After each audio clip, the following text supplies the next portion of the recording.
धाकड़ खबर में आपका स्वागत है। मैं आपके साथ हूं अकरम रईस खान। जैसा कि आपको पिछले कई बातचीत में बताया, जब भी फील्ड में गया, कि हम लोग एक नगर पालिका को खास तौर पर फोकस कर रहे हैं। उसका नाम है लोनी नगर पालिका। 5,22,000 से ज़्यादा वोट हैं। गाजियाबाद ज़िले का हिस्सा है, दिल्ली से सटी हुई है। और सबसे अहम बात यह है कि आबादी के हिसाब से, वोटों के हिसाब से इसको एशिया की सबसे बड़ी नगर पालिका कहा जा रहा है। इस नगर पालिका के चुनाव के दौरान हमने बहुत सारी चीज़ों से आपको रूबरू कराने की कोशिश की। अब नतीजे आ चुके हैं। तो यहाँ का एक वार्ड है, वार्ड नंबर 51, जो प्रेम नगर कॉलोनी के तहत आता है। यहाँ का चुनाव जो है इस पूरे इलाके में, यानी कि पूरे नगर पालिका क्षेत्र में सबसे हॉट सीट का चुनाव माना जा रहा था, क्योंकि यहाँ से मदन भैया जो विधायक चुने गए हैं हाल फिलहाल में भी खतौली से, उनके जो प्रतिनिधि हैं राशिद वारसी, उनकी पत्नी चुनाव लड़ रही थी। शानदार उनकी जीत दर्ज हो चुकी है।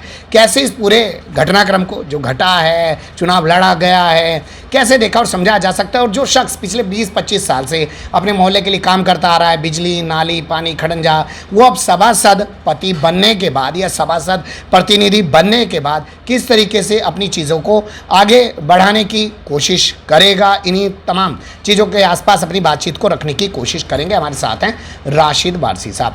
बहुत मुबारक राशिद साहब। धन्यवाद।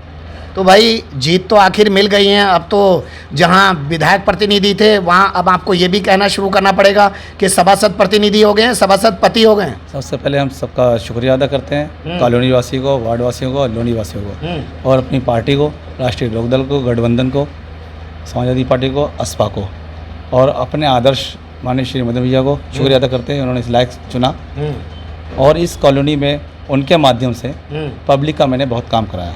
2007 में 9 स्कूल, प्राइमरी स्कूल लाए, इसमें 2 प्रेमनगर में। उस पर आएंगे। मतलब कुल मिला के ये है कि आपने मदन भैया के चेहरे पर चुनाव लड़ा, और जो लंबे समय से आप यहाँ पर काम करते आ रहे थे उनके प्रतिनिधि के तौर पे, एजुकेशन के फील्ड में किया, यहाँ के नाली खड़ंजा, बिजली, पानी, तमाम समस्याओं को लेकर किया, या कभी किसी के साथ कोई कानूनी व्यवस्था को लेकर भी कोई बात हुई, थाना पुलिस की, बिजली विभाग की, वो सब चीज़ें भी आपने की हैं, उस सब पे आएंगे। चुनाव जब हो रहा था तो लोग चर्चा कर रहे थे कि भाई ये सबसे हॉट सीट है, अगर हार जाते तो क्या होता। नहीं, हमें उम्मीद थी पूरी अपनी पब्लिक पे, क्योंकि ज़मीनी स्तर जो समस्या थी, राशन कार्ड की, बिजली की, जो भी थी, हमने कोशिश करी, माननीय विधायक जी से मदद ली, उनकी मदद कराई। यहाँ राशन कोटा नहीं था, राशन कोटा करवाया यहाँ पर। दूसरा कोटा यहाँ से चला गया, हाईकोर्ट से करा के लाए।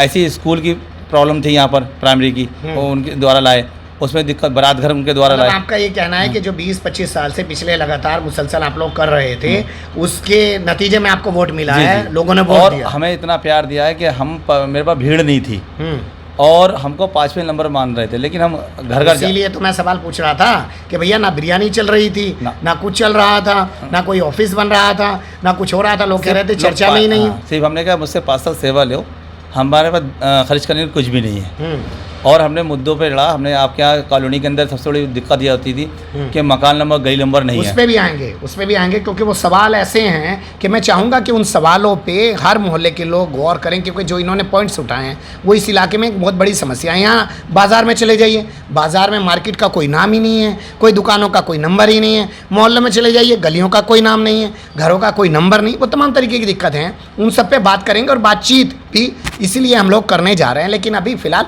चुनाव को लेकर जिस तरीके की चीज़ें थी उस पर फ़िलहाल फोकस करने की कोशिश कर रहे हैं। तो चुनाव, फिर मैं आपसे पूछ रहा हूँ कि 20-25 साल आपने जो यहाँ काम किया, आपकी फैमिली ने काम किया, मदन भैया के प्रतिनिधि के तौर पे जो काम किया, उसके नतीजे में जीत मिली 800 कुछ वोटों से। जी बिल्कुल बिल्कुल, सारा क्रेडिट उधर ही जाता है। जी बिल्कुल। और हम लोगों ने उन्होंने जो काम बताए उस हिसाब से ज़मीन पे लेके आए, पब्लिक की समस्या सुनवाई, उनकी कोशिश करी, ज़रूरत पड़ी हम। क्या लगता है एक पार्षद जो होता है, एक सभासद जो होता है, वो कितना कुछ विकास करा सकता है? बहुत कुछ करा सकता है, कराने पे आए तो बहुत कुछ करा सकता है। योजनाएं गवर्नमेंट से ला सकता है, बोर्ड में फंड नहीं है, गवर्नमेंट से, डूडा से ला सकता है, और विभाग से भी ला सकता है। बिजली विभाग की सरकारी योजनाएं वो उसमें धरातल ला सकता है। अकेला पार्षद क्या करेगा? बोर्ड ही लाएगा ना पूरा। बोर्ड में जैसे बिजली विभाग का काम है, ट्रांसफर लगाने का थोड़ी काम है, वो नगर आप बिजली विभाग से करेंगे। अगर आप ज्ञान रखते हो, मदद ले सकते हो, आपके कहाँ तक मामला है, भाई माननीय विधायक जी से मैं मदद मांगी और मदद करी पब्लिक के लिए। यहाँ पर स्कूल, इंटर कॉलेज भी दिया, प्राइमरी भी दिया, लेकिन कोशिश तो हमने करी, वहाँ तक बताने की बात तो रखी हमने, भाई जानकारी थी। अब यहाँ पर नाली खरंजे में लगे रहे, ना तो इन बारात घर एक भी है यहाँ पर, ना समुदाय भवन है यहाँ पर, समुदाय भवन भी नहीं है, और आपका ना कोई पार्क है, जबकि पार्क की जगह पड़ी यहाँ पर है। एक जगह 2007 से रुकवा रखी थी, जिसमें स्कूल, बारात घर छोटा सा बना हुआ है, और जो इस क्लास चल रही है उसमें प्राइमरी की, और स्कूल। अब ज़रूरत पड़ रही, बहुत ज़रूरी समस्या हमारी है मकान लोगों गई नंबर की। कोई दिल्ली से वेरिफिकेशन हो या नौकरी का मामला हो, लेटर हो, किसी तरह का पासपोर्ट बनना हो, उसमें कुछ नहीं, इतने बड़े इतने बस प्रेम नगर ढूंढ रहे आदमी, परेशान हो रहा है। तो हमने सबसे बड़ा मुद्दा ये उठाया था। सबसे पहले हमने RWA इसीलिए बनाया कि अपनी संस्था एक गेट बनाया प्रेम नगर में, जो मेन गेट बना हुआ प्रेम नगर, 4 और बनाने थे, लेकिन फंड की ज़रूरत पड़ी, जो हमारी कॉलोनी इतनी वहन नहीं कर सकती, क्योंकि लाखों रुपए खर्च है। सब यहाँ पर गरीबी लोग हैं, मजदूर लोग हैं, मेहनतकश लोग हैं, ईमानदार लोग हैं। अब वो अपना परिवार चलाएं कि कितने ब्लॉक बनाने जा रहे हैं पूरे इस वार्ड के अंदर? क्या आपने प्लान किया है? नहीं, ये तो नगर विकास का जो कोड होता है, सिस्टम होता है, उस हिसाब से बनेगा। हम तो प्रस्ताव बोर्ड में रखेंगे, बोर्ड से कहेंगे इस काम को आप कराइए। अब हर वार्ड में अगर 12 घर बनाए जाने लगेंगे, सामुदायिक भवन बनाने जाने लगेंगे, कहाँ से इतना बजट आएगा? विकास तो हमें मनोज धामा जी ने करा दिया 10 साल में। सब नाली खंजे 90% बने हुए हैं। जो नए गाँव आए हैं उनमें रह गया विकास। अब यहाँ पर यही चीज़ ज़रूरत है, NM सेंटर की ज़रूरत है। NM सेंटर नहीं है यहाँ पर, और आपका गली नंबर का नंबर हो जाएंगे। पार्क है, पार्क बनाइए, लाइब्रेरी बनाइए, ये सब बहुत ज़रूरी मुद्दे हैं यहाँ पर। इसके लिए मैं फिर कह रहा हूँ आपसे, इसके लिए जो बजट है वो नगर पालिका कहाँ से उतना दे पाएगी? हम लोग अपनी मांग करके शासन भिजवाएंगे, ये ज़रूरत है। NCR बोर्ड प्लानिंग सबसे बड़ा नगर पालिका क्षेत्र आता है NCR। और बताइए 5,20,000 वोट है यहाँ पर। हमारे वार्ड में लगभग 9,000 वोटर हैं। छोटी छोटी नगर पालिकाओं में 5,000 रुपये चुनाव हुआ, चेयरमैन गए, यानी वार्ड पे इतना हुआ है। तो आबादी के हिसाब से यहाँ पर अपने विकास होना चाहिए भाई। विकास दर पे ही सारे जनसंख्या दर पे विकास दर होता है। आज सफाई को लेकर लीजिए, अब यहाँ पर 25,000 की आबादी है, कम से कम जो मानक है यहाँ 40 से 50 कर्मचारी सफाई के होना चाहिए। ठीक है, इसी को अब आगे बढ़ाते हैं। आज के जो आपके चेयरमैन चुने गए हैं, रंजीता धामा, उनके पति मनोज धामा, 5 साल दोनों चेयरमैन रह चुके हैं, और दोनों को मिला दे कार्यकाल तो 10 साल हो जाता है। फिर से वही आ गए। आप कह रहे हैं कि हम कानून और सफाई व्यवस्था सुधार देंगे।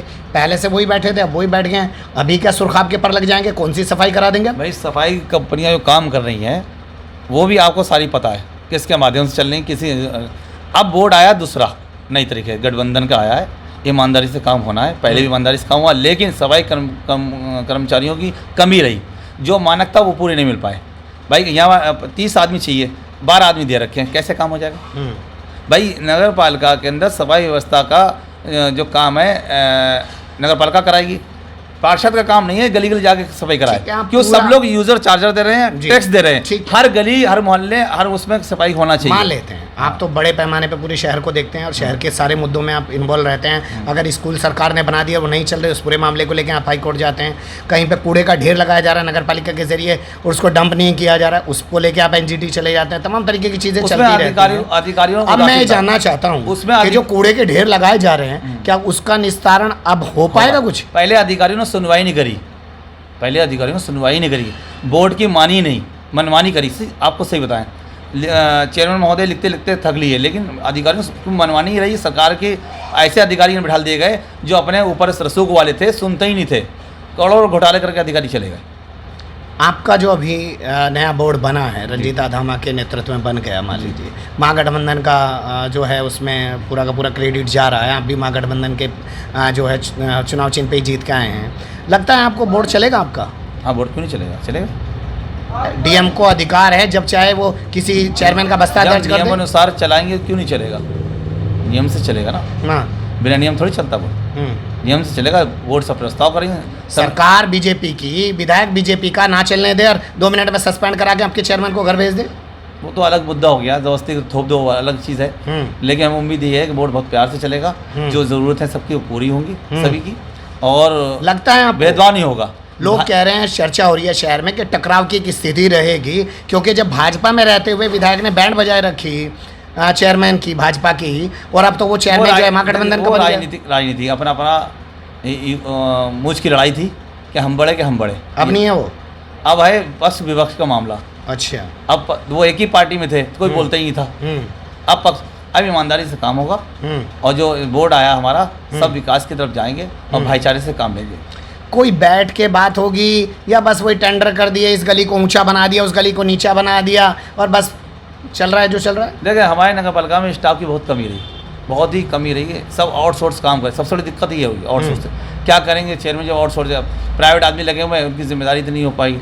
अगर ये सरकारी कर्मचारी पूरे हों, जई हों, यही हों, पूरा बोर्ड हमारा प्लानर हो सारा अपना खुद का डेपुटेशन पे आ रहे हैं, स्वास्थ्य इंस्पेक्टर भी सब डेपुटेशन पे, अकाउंटेंट डेपुटेशन सब डेपुटेशन पे चल रहे हैं। और 2 दिन यहाँ बैठे तो पूरी तरह काम नहीं हो पाता। अब उम्मीद है डिमांड करेंगे सरकार से, बोर्ड पूरा डिमांड करेगा और उसके पूरा किया जाएगा। सरकार वहाँ देगी ये तमाम चीज़ें जहाँ पे विपक्ष का चेयरमैन है, विपक्ष का बोर्ड है। हम अपने कॉलोनी के मुद्दे पे आते हैं।